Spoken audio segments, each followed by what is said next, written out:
నమస్తే, welcome to our channel. ఆంధ్రప్రదేశ్లో Congress party ఒక కీలక నిర్ణయం తీసుకుంది. మరి వర్కింగ్ ప్రెసిడెంట్గా ఇద్దరిని, అదేవిధంగా 6 సీనియర్ నేతల్ని కలిపి సలహాదారుల మండలిగా నియమించింది. సడన్గా ఇప్పుడు కాంగ్రెస్ పార్టీ ఈ నిర్ణయం తీసుకోవడం ఏంటి? దీని వెనకాల ఏమైనా వ్యూహాత్మక అడుగులు ఉన్నాయా? లేదు అంటే ఆ పార్టీకి వచ్చే లాభం ఏంటి? ఇటువంటి అంశాలన్నీ కూడా చర్చించడానికి మనతో పాటుగా ఉన్నారు సీనియర్ జర్నలిస్ట్ సత్యమూర్తి గారు. నమస్తే సార్. నమస్కారం అండి. ఇప్పుడు కాంగ్రెస్ చీఫ్గా షర్మిల ఉండగానే మళ్ళీ ఇద్దరు వర్కింగ్ ప్రెసిడెంట్గా కాంగ్రెస్ పార్టీ నియమించింది సార్. అదే కాకుండా 6 సలహాదారులుగా నియమించింది. ఏంటి ఈ వ్యూహాత్మకమైన అడుగులు ఏంటి? దీంతో ఆ పార్టీకి వచ్చేటువంటి లాభం ఏంటి? సడన్ గా ఈ నిర్ణయం తీసుకోవడం వెనకాల రహస్యం ఏమైనా ఉందా? ఏమంటారు మీరు? ఇప్పుడు ఆంధ్రప్రదేశ్లో అధికార కూటమి ప్రభుత్వం ఉంది. 2 బలమైన పార్టీలు అంటే తెలుగుదేశం పార్టీ, జనసేన ప్లస్ ఇంకొక జాతీయ పార్టీ భారతీయ జనతా పార్టీ 3 కలిపి ఒక కూటమిగా ఏర్పడున్నాయి. రెండో వైపు చూస్తే జగన్మోహన్ రెడ్డికి సంబంధించిన పార్టీ ఉన్నది. ఆ పార్టీకి 11 మంది ఎమ్మెల్యేలు ఉన్నారు. జగన్మోహన్ రెడ్డితో కలిపి 11 మంది. అక్కడ పొలిటికల్ వ్యాక్యూమ్ ఉన్నది. చాలామంది ఏమనుకుంటున్నారంటే జగన్మోహన్ రెడ్డికి 49.6% ఓట్లు వచ్చినాయి. అంతకు ముందర ఎన్నికల్లో తెలుగుదేశం పార్టీకి 44% ఓట్లు తెలుగుదేశానికి వచ్చినాయి. అంటే అక్కడ 44% వచ్చినాయి. ఆ తర్వాత ఇప్పుడు జగన్మోహన్ రెడ్డికి 40% ఓట్లు వచ్చినాయి అనేది ఒక క్యాలిక్యులేషన్ ఉంది కదా. కాకపోతే ఇప్పుడు ఏంటి అంటే జగన్మోహన్ రెడ్డికి 49.6% ఓట్లు వచ్చినా కానీ పార్టీ యాజ్ సచ్ యంత్రాంగం అనేది లేదు. మొత్తం ఆంధ్రప్రదేశ్లో ఒక జగన్మోహన్ రెడ్డి లేకపోతే సజ్జల రామకృష్ణారెడ్డి వీళ్ళు తప్ప, గుంటూరు జిల్లాలో చూస్తే అమర్ రాంబాబు ఇటువంటి వాళ్ళు కనపడుతున్నారు తప్ప ఆ పార్టీకి క్షేత్రస్థాయిలో యంత్రాంగం లేదు. మొబిలైజ్ చేసేంత అక్కడ సీన్ వాళ్ళకి కనపట్టలేదు.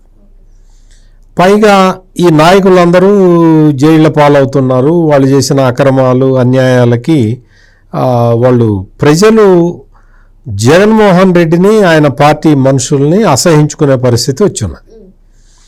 జగన్మోహన్ రెడ్డి కూడా కేవలం కొంతమంది క్రిమినల్స్ని ఎంకరేజ్ చేయటమే ఉద్దేశంగా పెట్టుకున్నాడు తప్ప ప్రజల సమస్యల మీద పోరాటం చేసే వైఖరిని అతను తీసుకోవట్లేదు. ప్రజల తోటి పోరాటం చేస్తూనే ఉన్నాడు కదా. మిర్చి రైతుల దగ్గరికి వెళ్ళాడు కదా, పొగాకు రైతుల దగ్గరికి వెళ్ళాడు కదా, మామిడి రైతుల దగ్గరికి వెళ్ళాడు కదా అని మీరు అడగచ్చు.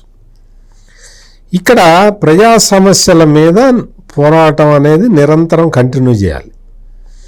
జగన్మోహన్ రెడ్డి ఏం చేస్తాడు అంటే తనకి లాభం చేకూర్చే పనులే, అంటే రాజకీయంగా తనకి లాభం చేకూర్చే పనులు అటువంటివి మాత్రమే చేసే అలవాటు ఉన్న జగన్మోహన్ రెడ్డి కేవలం అంటే ఏదో కొంతమంది నాయకులు అంటే పెద్దిరెడ్డి రామచంద్రారెడ్డి పిలిచాడని బంగారుపాళ్యం వెళ్ళటం, లేళ్ళ అప్పిరెడ్డి పిలిచాడని గుంటూరు మిర్చి యార్డుకి వెళ్ళి రావటం, అక్కడ బూచేపల్లి వాళ్ళు ఉన్నారు వాళ్ళు పిలిచారని చెప్పి ఒంగోలుకి వెళ్ళి రావటం, ఇవి చేశాడు తప్ప ప్రజా సమస్యల మీద పోరాడాలనే ఉద్దేశం ఆయనకి ఎటువంటి పరిస్థితుల్లో లేదు.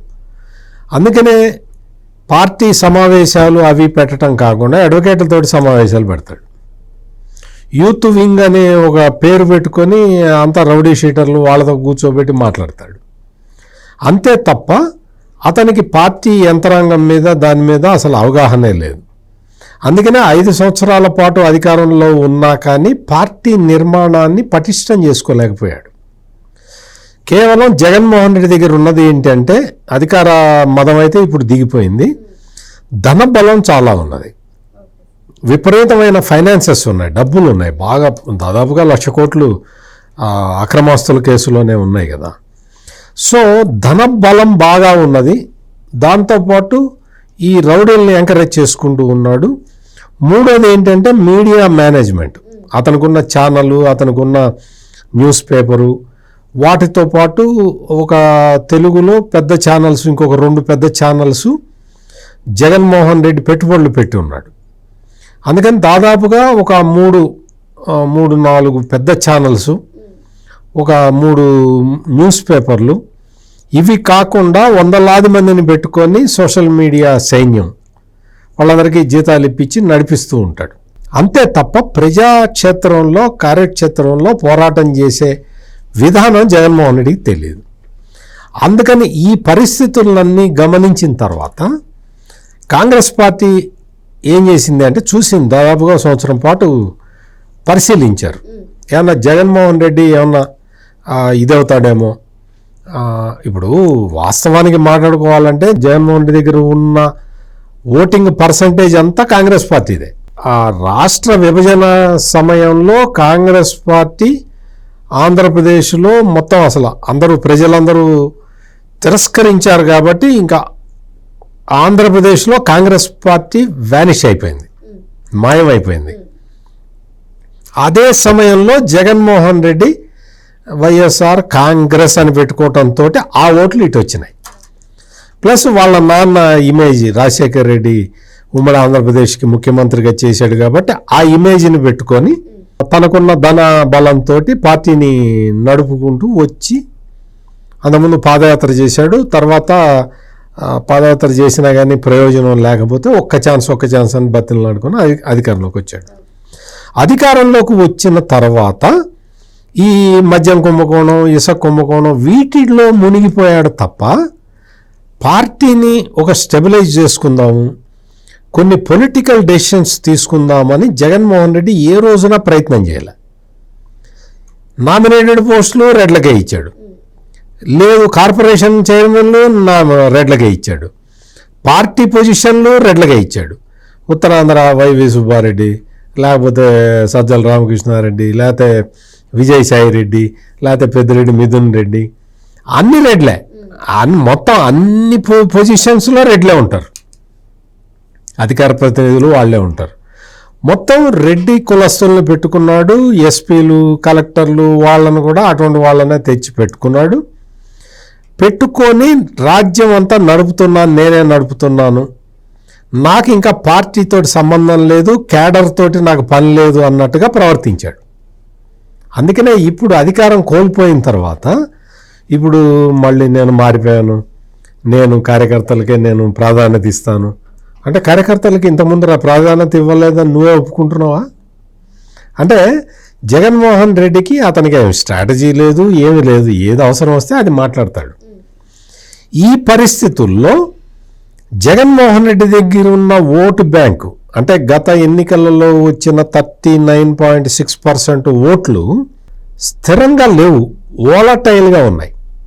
అంటే అందులో నుంచి ఆ ఓటు బ్యాంకు జగన్మోహన్ రెడ్డి అంటే అప్పుడు అధికారంలో ఉన్నాడు కాబట్టి ఓట్లు వేశారు కాబట్టి 39.6% ఓట్లు వచ్చినాయి. కానీ ఇప్పుడు ప్రస్తుత పరిస్థితి చూస్తే జగన్మోహన్ రెడ్డికి ఒక 10% ఓట్లు తగ్గిపోయి ఉంటాయి.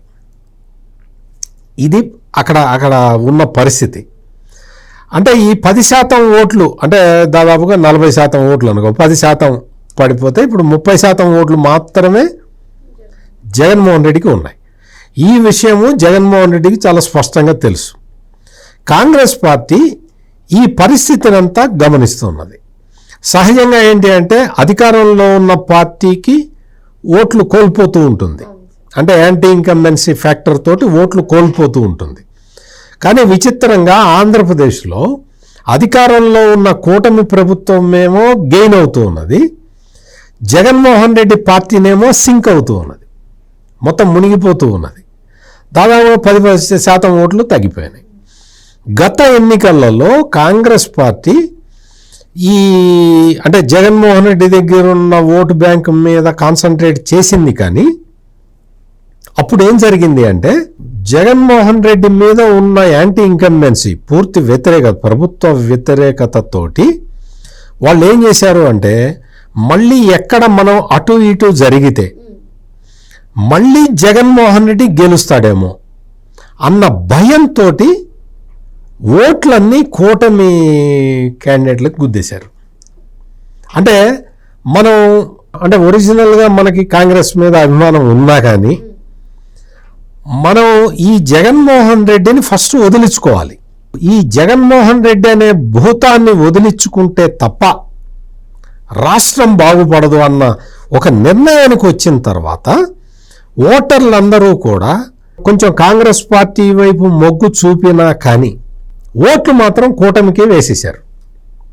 నేను మాట్లాడుతున్నది ఈ జగన్మోహన్ రెడ్డి ఓటు బ్యాంకు గురించి. జగన్మోహన్ రెడ్డి ఓటు బ్యాంకు తగ్గిపోయి వాళ్ళందరూ కూడా కూటమి వైపు వెళ్ళిపోయారు. సో కాంగ్రెస్ పార్టీకి రావాల్సిన ఓట్లు కూడా రాలేదు. కానీ ఇప్పుడు పరిస్థితి, ఎప్పుడైతే జగన్మోహన్ రెడ్డి ఈ క్రిమినల్స్ని మాత్రమే ఎంకరేజ్ చేస్తూ పోతున్నాడో, తన పార్టీలో ఇప్పటికీ రెడ్లదే పెద్దపీట, ఎక్కడ ఏ పోస్ట్ వచ్చినా రెడ్డినే పెడుతున్నాడు. మొత్తం సమన్వయకర్తలు అంటారు రెడ్లను పెడతాడు, ఏదో జనరల్ సెక్రటరీ అంటారు రెడ్లను పెడతాడు, అందరూ రెడ్లే. సో ఈ పరిస్థితితోటి అధికారం కోల్పోయినా జగన్మోహన్ రెడ్డికి బుద్ధి రాలేదు అన్న ఉద్దేశంతో ఇప్పటికీ 10% ఓట్లు కరిగిపోయినాయి. జగన్మోహన్ రెడ్డికి వచ్చిన 39.6% ఓట్లలో 10% కరిగిపోయినాయి. ఇది ఒక విచిత్రమైన పరిస్థితి ఆంధ్రప్రదేశ్లో. ఈ ప్రతిపక్ష ఓట్లు అంటే జగన్మోహన్ రెడ్డి ఓట్లు ఇంత డ్రాస్టిక్గా పడిపోవటాన్ని కాంగ్రెస్ పార్టీ గమనించింది. అవన్నీ గెయిన్ చేసుకోవడం కోసమే ఇప్పుడు కాంగ్రెస్ అవన్నీ గెయిన్ చేసుకోవాలి అంటే షర్మిల అంటే రాజకీయాలకి కొత్తగా వచ్చిన వ్యక్తి కాబట్టి ఈమెకి ఇంకొక ఇద్దరిని సపోర్ట్ ఇవ్వాలి. సో వివిధ వర్గాలని మనం ఆకట్టుకోవాలి. ఈ జగన్మోహన్ రెడ్డి మీద వ్యతిరేకతతో ఉన్న ఆయనకి వచ్చిన ఓట్లలోనే వ్యతిరేకత వచ్చిందని కదా ఇప్పుడు క్యాలిక్యులేషన్. ఫస్ట్ ఈ ఓట్లను క్యాచ్ చేయాలి, తర్వాత ఇంకా మిగిలిన ఓట్ల మీద అంటే జగన్మోహన్ రెడ్డి దగ్గర ఉన్న మొత్తం ఓట్లు కాంగ్రెస్వే, అతనికి సొంత ఓట్లు ఏం లేవు.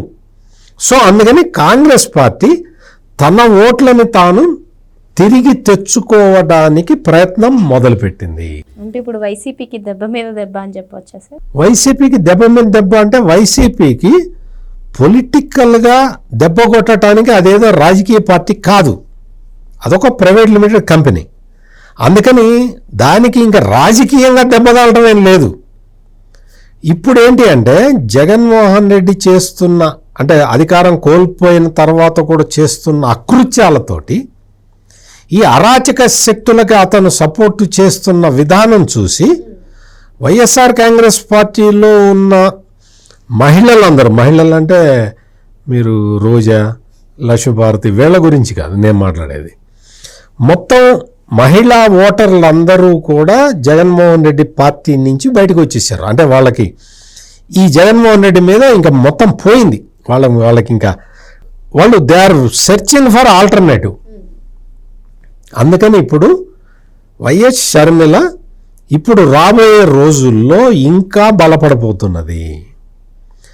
ఆ విషయాన్ని మరింత ఫాస్ట్గా చేసుకోవటానికి, త్వరగా చేసుకోవటానికి రాబోయే అసెంబ్లీ ఎన్నికల లోపల అంటే ఇంకా ఇప్పటికి 13 నెలలు అయింది కదా, ఇంకా తర్వాత అంటే 5 సంవత్సరాల కాల పరిమితి పూర్తయిన తర్వాత వచ్చే ఎన్నికల్లో ఇప్పటి నుంచే మనం కన్సాలిడేట్ చేసుకోవాలి మన పొజిషన్ అన్న ఉద్దేశానికి వచ్చిన కాంగ్రెస్ పార్టీ యంత్రాంగం మొత్తాన్ని చైతన్యవంతం చేయడానికి చర్యలు తీసుకుంటున్నది. ఈ విషయాన్ని షర్మిల మొత్తం దీన్ని గ్రహించటం వల్ల ఆమె ఈ పెద్దవాళ్లతో ఎల్డర్స్ తోటి కలిసి పనిచేయటానికి నాకు చాలా ఉత్సాహంగా ఉన్నది అని ఆమె కూడా చెప్తూ ఉన్నది. చాలామంది ఏమనుకుంటారంటే అంటే వైసీపీలో ఉన్న వాళ్ళు ఏమి క్యాలిక్యులేట్ చేస్తున్నారంటే ఇద్దరు వర్కింగ్ ప్రెసిడెంట్ని పెట్టారు అంటే షర్మిలకి అధికారాలు తగ్గించారని చెప్పి వీళ్ళు ఆనందపడుతున్నారు కొంతమంది, ఈ బొత్స సత్యనారాయణ లాంటి వాళ్ళు. కానీ ఏంటంటే అక్కడ లోపల జరుగుతున్నది ఇది. వైఎస్ షర్మిల వీళ్ళ ఈ అధిష్టానం కాంగ్రెస్ అధిష్టానం తీసుకున్న నిర్ణయాన్ని హోల్ హార్టెడ్గా స్వాగతించింది. ఎందుకంటే పార్టీ గెయిన్ కావటానికి అంటే ఒక రాజకీయ పార్టీగా మళ్ళీ తన కోల్పోయిన ఓటు బ్యాంకుని సాధించుకోవటానికి ఇప్పుడు కరెక్ట్గా ఫౌండేషన్ వేసుకుంటూ వస్తున్నది అనే విషయాన్ని షర్మిల కూడా గ్రహించి ఈ విషయాన్ని షీఈస్ వెల్కమింగ్. ఇది రాబోయే రోజుల్లో ఇంకా స్ట్రాంగ్ వేవ్గా మారుతుంది. అప్పుడు వైఎస్ జగన్మోహన్ రెడ్డి దగ్గర సజ్జల రామకృష్ణారెడ్డి, లక్ష్మీభారతి, రోజా తప్ప ఇంకెవరూ మిగలరు. మరి వైసీపీ ఏదైతే ఓటు బ్యాంక్ తగ్గుతుందో దాన్ని గెయిన్ చేసుకోవడం కోసం కాంగ్రెస్ స్ట్రాటజికల్ గా మూవ్ అవుతుందని చెప్పి సార్ చెప్తున్నారు. మరో అంశంతో మళ్ళీ కలుద్దాం. Thank you sir. నమస్కారం అండి.